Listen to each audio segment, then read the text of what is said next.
Let's strategize together. Let's hear it from an expert. Join the conversation, it's informative and free. You and me, let's talk some strategy.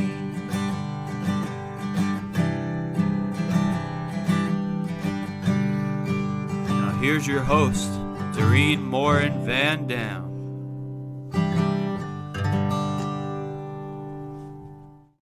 Hello, everybody. My name is Dorien Morin-van, and I'm your host right here at Strategy Talk. As always, I want to welcome those of you who are here live with us on Twitter, on YouTube, on LinkedIn, or on Facebook.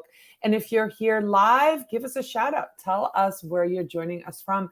I want to make sure that I say hello to those of you who might watch this on the replay. Put hashtag replay in the comments so both my guest and I will know that you're watching this at a later date. And as always, a very, very special shout out to those of you who listen to Strategy Talks as a podcast. I want to do a special shout out as well to our sponsor, Social Insider. They are the intuitive dashboard for social media analytics, reporting, and competitors analysis for brands and agencies. If you need data, you need Social Insider. So without much further ado, I want to introduce you to today's guest.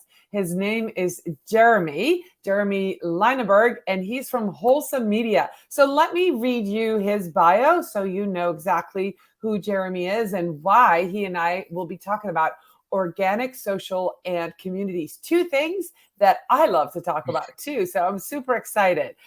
Jeremy is a social media and community building nerd.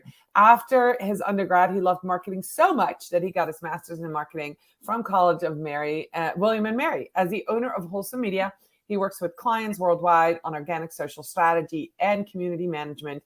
He recently took on a new position as a social media specialist at his dream job for swim outlets. So, Jeremy, let's talk about that.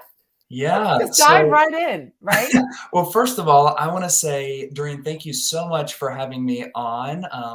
You and I have been in talks for a while, so I'm super excited to get to hang out with you and the Strategy Talk folks that listen to the show as well. So super excited to talk. But yeah, I got my dream job, which kind of came out of nowhere. I didn't have any intentions on finding something new or anything like that. However, as we talked a few seconds ago, a friend of mine, I'm a swimmer, I coach swimming, that kind of thing. And so I've been around water basically all my life. And a friend of mine, one of the coaches, sent me this position and was like, hey, it marries two things that you love so much, social media and swimming. So I applied thinking, whatever, you know. And I ended up getting it, which was super amazing. It's a dream. I'm going into my fourth week right now into the position, but I have learned a lot thus far, been able to be subjected to different types of communities, a different community than what I'm used to working with, to be honest with you, and also new ways to create content on Instagram and TikTok specifically. So I'm learning a lot, but I did not get rid of Wholesome Media at all. The agency that my wife and I run, we're still doing that. We have a manager that's helping us facilitate daily tasks and all that kind of stuff. But, you know, we're just moving and grooving over here and trying to adjust to the crazy things that happen in life. So all right, so I want to actually jump in on something that you just said before we jump into the questions that I have prepared. Okay. What are you doing differently on Instagram and TikTok? How are you creating things differently for Swim Outlet that has you fascinated? I would love to know. Yeah, so basically in the swimming industry, there's been a big shift of the way that you create content. So a lot of the times, because cameras and stuff, A, are probably super expensive, but B, the underwater footage, it's kind of hard to get that depending on the type of camera or specifically phone you have. So in the past, we've seen a lot of content on the top of the surface of the water. And then probably around the last year and a half, GoPros came out before that, but they've been doing a lot of underwater shooting, but it's only been like one dimensional. So it's been really hard to get different angles and stuff. the new kind of thing that we're seeing, and that's, again, just getting kind of introduced into the content formatting and creation, is drone footage. So Ooh. and drones are being implemented at different meets and that kind of stuff, which is also kind of tricky because in some locations and states, depending on the height that you fly the drone, you can't do it. Do you know what I'm saying? And Right. Yeah. so Especially when you do indoor swimming, correct? exactly, Right. exactly. Yeah. So that is an avenue that swimming is going in. That's a direction it's going in, and so that's some of the fun content that we've been playing with, and just seeing how we can up and be really. I don't like to use the word trendsetter, but a trendsetter in the space as a brand with using drone content. I So. love that. So until now, I know realtors use Mhm, drones for a mhm. lot of their photographs and flyover videos, right? Yeah, I don't know yeah, what other industry uses drones. So this is super interesting that swimming would be starting to. So I love that. Thank you yeah, for yeah. that. As soon as you said it, I'm like, I know there's a story. Let's talk about organic social media, right? I just returned from social media marketing world, and in his keynote, Mike Stelzner talked about Facebook, that Facebook has made a recurrent, I don't even know if it was really gone to some people. Mhm, People have kind of left Facebook, but he said, pay attention to Facebook. And mhm. I've stayed on Facebook all along because, like you, I'm a community manager. So Facebook Mhm. has always sort of been my number one platform. Sure. But I know a lot of people have left for TikTok, for Instagram, and YouTube, and especially LinkedIn too. Mhm. So, what are you seeing on Facebook? One of the things that I've seen that I just share with you in the green room is that Facebook groups are Yeah. sort of ghost towns all of a sudden. Mhm. What are you seeing? What are you seeing for organic in community on Facebook? Yeah, so I would say I'll be fully transparent. I don't spend a lot of time on Facebook, myself, other than to post, natively for clients or, post an update about what is going on in my life. But in terms of a business perspective, I would say the biggest thing, not the business thing, the biggest thing I see is I personally think that the kind of reel format that they're developing and creating, kind of building off of Instagram, is gonna take off. This is an assumption. I don't have other than just things I've read and people I'm seeing create on there. I think that there's a lot of opportunity there, to be honest with you.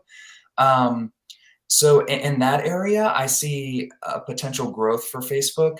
In terms of business, unless you have like a super tight knit community, and maybe Dorien, you can chime into this too more so, but unless you have like a super tight knit community Facebook group, I see what you're kind of seeing, and that there's not a lot of engagement. Like Mhm. for example, I'm in a couple public groups that I check in on daily, and there's like they'll post, but there's just not much engagement happening at all.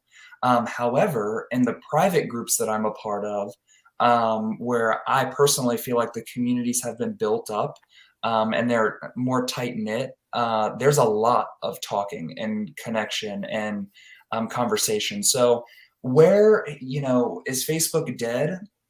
I think from a business standpoint, if you're trying to build up your brand on Facebook, I would really think about that, and what the purpose and the goal is, and big view, where is Facebook standing at the moment culturally?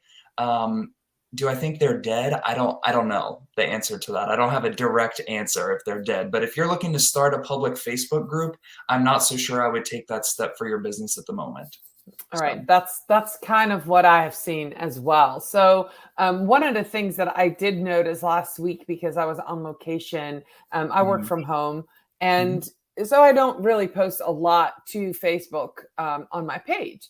But I was doing stories on Instagram, and through the mhm, Meta Suite, my page is connected, and so yeah, my stories automatically went to my page, and my page took off. So Okay. there's a little experiment. It's just a one-person experiment, but Yeah. if you are doing Instagram for a business and they have a page, get those stories onto your page as well.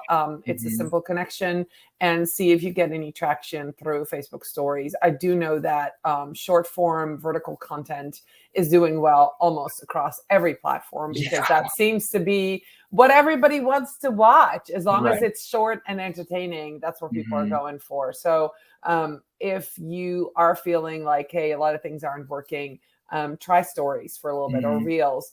The other thing I wanted to point out is that some of the Facebook group features are going away. I feel like Facebook has kind of abandoned the Facebook groups, and Mhm. that's just my opinion. I know that topics are going away. There's just chat isn't really working. I'm in several Right. groups where chats was a new feature, and then people just sort of panicked. They by accident got into chats and didn't know how to get out. So I'm in Mhm. several groups that disable chats, that are like, we're not going to use them. Facebook Lives in groups aren't really getting traction. The engagement isn't there. And then one of the things that happened is this week, again, being in the community for social media marketing world, I'm Mhm. seeing posts from like 4 or 5 days ago. That's what I'm being served in Huh. my feed, instead of what's being talked about now. So it's really not very functional anymore. And Yeah. that's kind of where I'm Mhm. sort of disappointed, but also seeing that there's other opportunities. And that's the thing that we just have to remember with organic, right? Yep. Go to Yep. the newest features, go use those, and Mhm. see what traction you can get. So let's move on to community, if you don't Can mind, Jeremy. can I Um, jump in there? Can I yeah, jump so in go there? ahead. Yeah. I'm sorry. I do have one point. It's also kind of ironic to me, to be honest with you, that Facebook is kind of starting to move away from Facebook groups, if you will, if that's what we wanna assume at this point,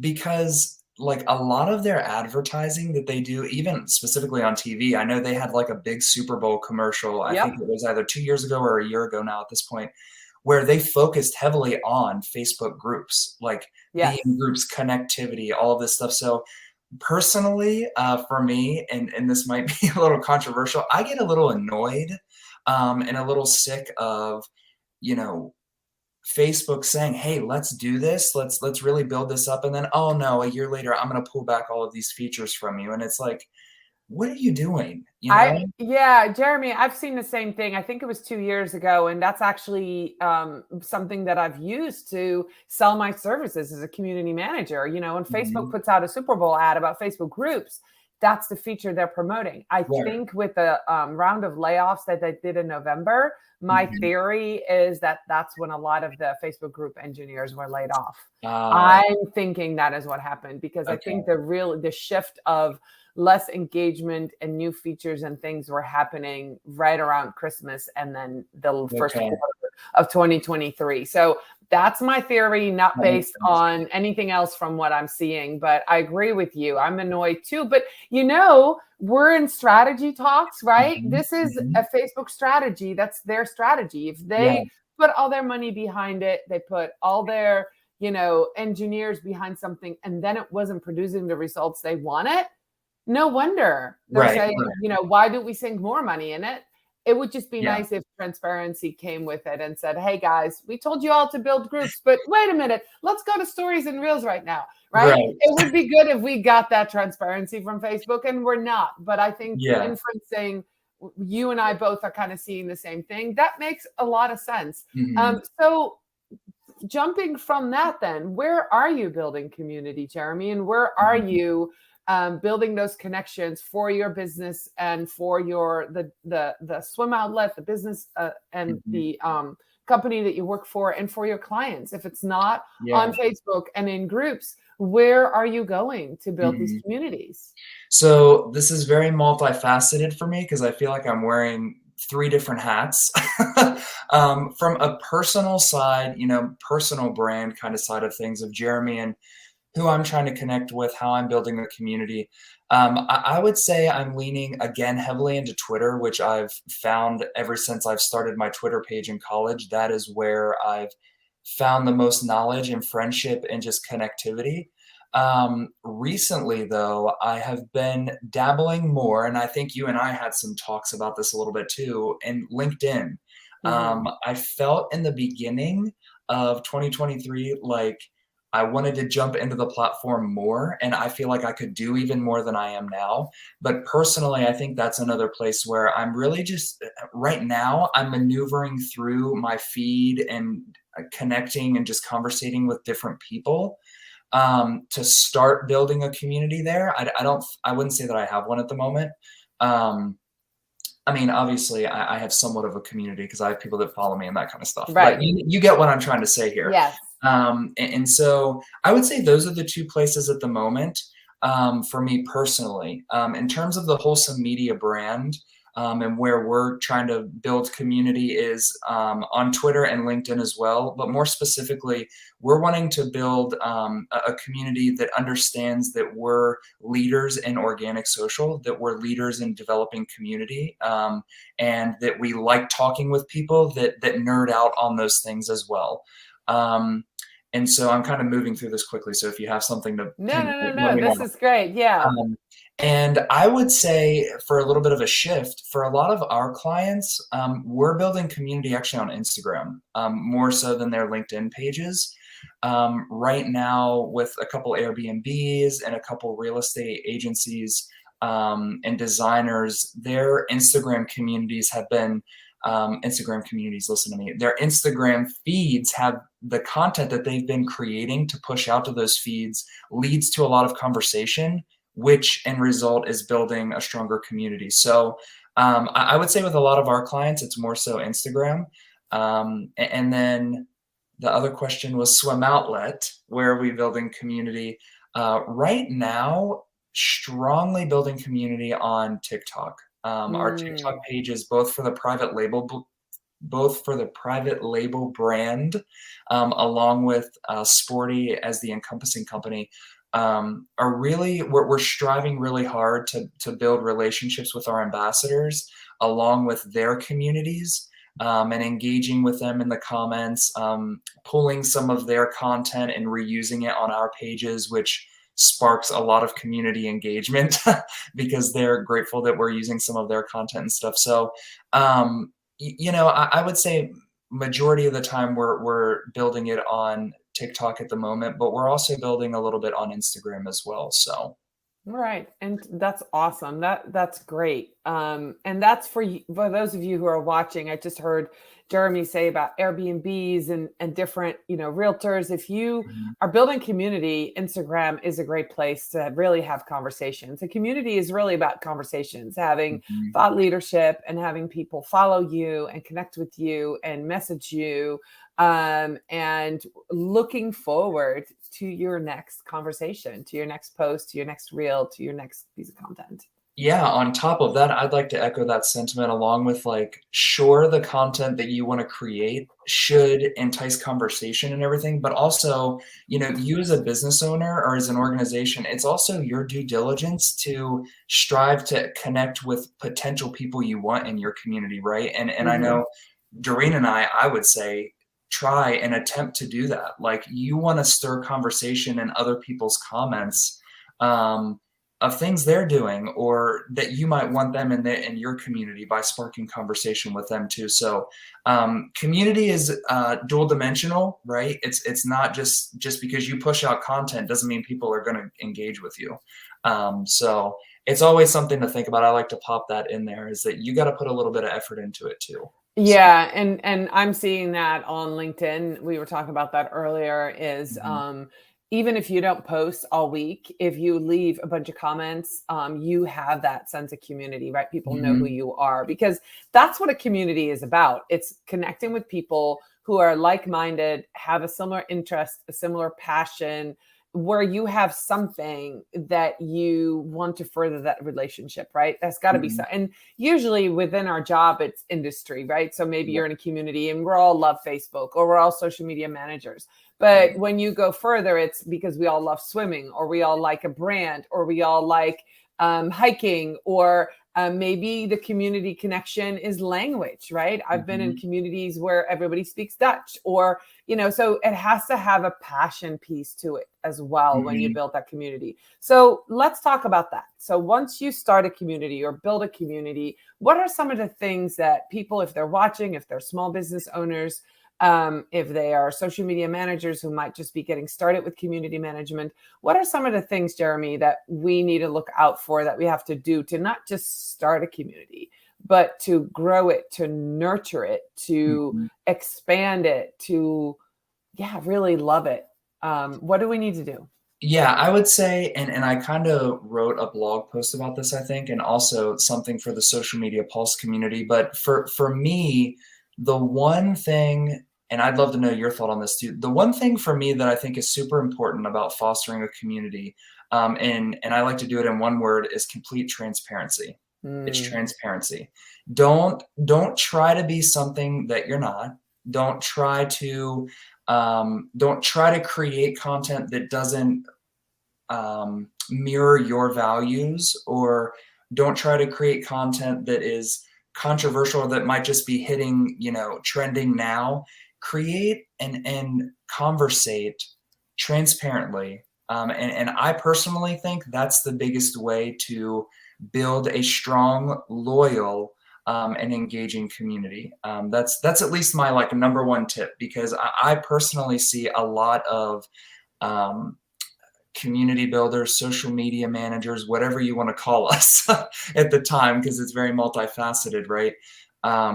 Say they're going to do something and talk about it in their feeds a specific way, but then in the split of a second, they start going off on this other thing that has nothing to do with their morals or their values or how they built up their community.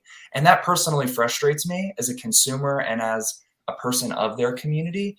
And so I just think it's really important to stay transparent when creating your content, but also having conversations with your community. I love that. I love that. So if you're a community manager, talk about community management. Right. That makes sense. But you're right. A lot of us are in that,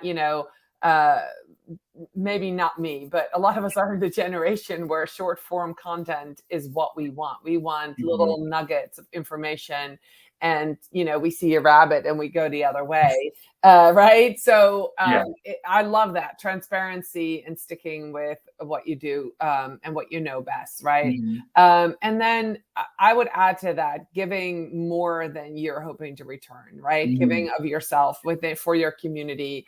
If you hold things back because you want to sell something to your community, people will know, people will feel. So give as much as you can, and then give some more to your community before you do anything. And the other thing that I think people forget is they build, when they build a community, and, Jeremy, I would love your thoughts on that, but there's so many different reasons to start a community. So being really clear on the goal. What is the goal? Is it really just so you can talk to your community? Is it so you can do research among your potential audience? Is it because you ultimately want to sell them something? What are some of the goals that you see that some of your clients build community for?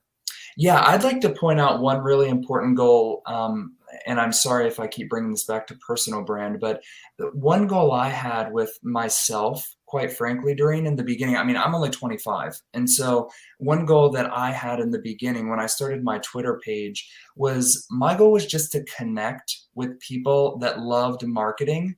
I didn't know at the time that I liked social that much, to be honest with you. I just knew that I loved marketing. And so I don't think in terms of personal goals, or if somebody's listening and they're younger, they're just getting into the space, just graduating university, whatever it is, or just getting into social. I think it's important to have one tight goal, like you said, but it doesn't have to be generate X amount of money, especially if it's a personal goal. It could be as small as let's just start connecting with people that have the same interests as me. Let me just comment 3 times a day on posts that are interesting and pertain to my subject matter or what I want to learn about. So I think that's super important, because I've talked to a lot of young professionals, and they're like, there's so many social media channels. I don't know if I have the time to get on all of them and engage and all that kind of stuff. I said, okay, well then pick one. Right. Pick one that you like to hang out on and build from there. And then in terms of a business perspective, repeat that question again. I'm sorry. So what, I have to think now. You're making me think. So what are some of the goals that people, when you start a community, right?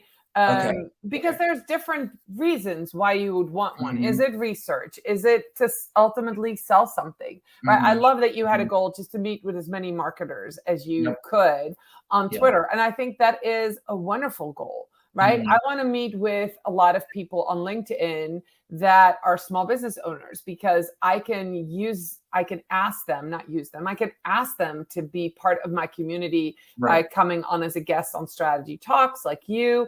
I can connect with their audience. I can learn from them.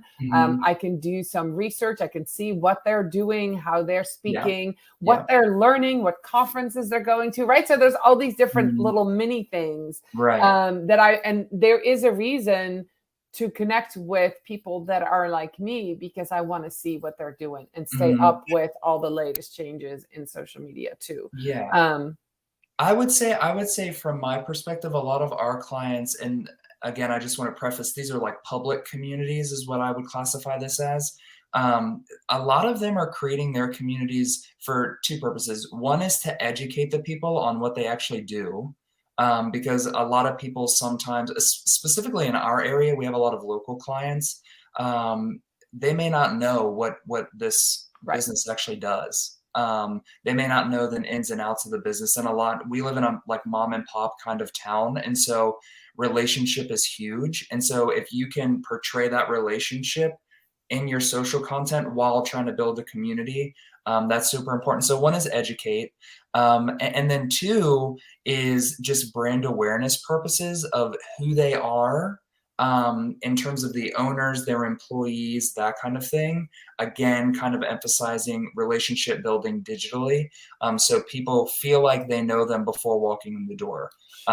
So those are two primarily that I would say are a lot of the reasons why our clients are building up. And then again, a lot of our clients don't sell stuff online, to be transparent. They're restaurants, again, designers, that kind of thing. So you actually have to go in for consultations or to eat or whatever. And so it's to really get them in the door, and get them excited before they come in the doors and get to know the business before they come in. So so your communities would be for lead generation purposes, warm leads, right? So before we go, we believe it or not, we're at 27 minutes. It just went so fast. If you had a brand new client or somebody that comes to you and says, I am not anywhere on social media, what do you recommend they do for organic? Where should they start? What kind of content and what platform or forums? Where would you send them? Well, I would ask 3 questions. My first question, because I love questions, I love conversating. So my first question would be, where do you consume? So if you're not on social media, when you go to Google or whatever, do you consume any type of content? I mean, sure, you don't have a platform, but do you consume anything? Where do you consume? What do you like to create? Do you like to write? Do you like to talk? Do you like to be on your phone? How do you like to create? Sure. And then what brings you joy? That's the other thing I would ask you. So those would be my 3 questions to you. And based off of whatever answer you gave to me, I would lead you to a specific platform that I think might be good for you to branch into or start. I love that. That was a great answer. Jeremy, how can people connect with you in Wholesome Media? And what is your preferred platform that they make that connection? Yeah, so love for you to follow us on Twitter right now. We're still trying to really just engage with people on that platform. That's wholesome_media.